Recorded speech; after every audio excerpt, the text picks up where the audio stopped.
shortly after I had that radiation stent, I went home, thought everything was fine, but then I started noticing that I was really thirsty. Like I could drink an ocean of water and still be thirsty. So I would have this huge tumbler that I would take around with me everywhere I went. It did not leave my side. Even if I just ran up to the gas station, it was with me constantly.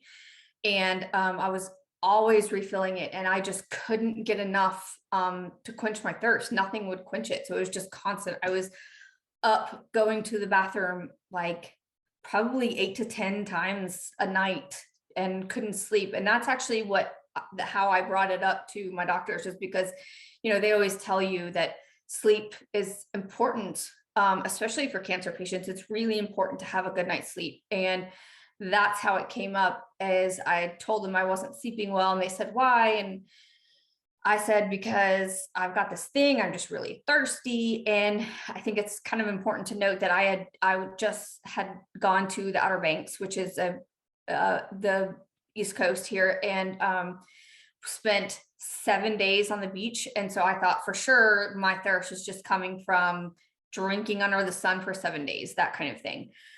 Turns out it wasn't. So they were asking me why. I said, well, because I'm getting up 8 to 10 times a night just going to the bathroom. And they said, why? And I said, because I'm thirsty. I can't stop drinking. I can't get enough water. I can't quench my thirst. So they, again, was like, that doesn't sound right. So they started looking into it.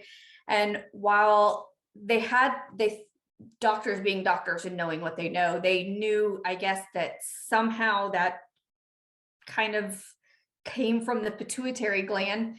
So they sent me to an endocrinologist by the name of Dr. Story, who I love. And she is the one who kind of put me through like the gamut of tests, and also found out that my thyroid wasn't working properly. And my thyroid wasn't working properly, so they put me on levothyroxine. Then they found out that the thirst was due to something called diabetes insipidus, DI for short. It's nowhere like normal diabetes. In fact, I don't really know why they call it diabetes insipidus, but it's just a thirst thing.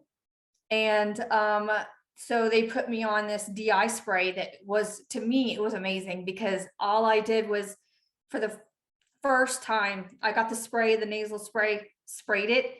It was like magic. It was that very second, all of a sudden, all the thirst went away. I mean, it was that immediate. So I knew they were onto something. So then that's when they went in and did more scans to look just very specifically right at the pituitary gland.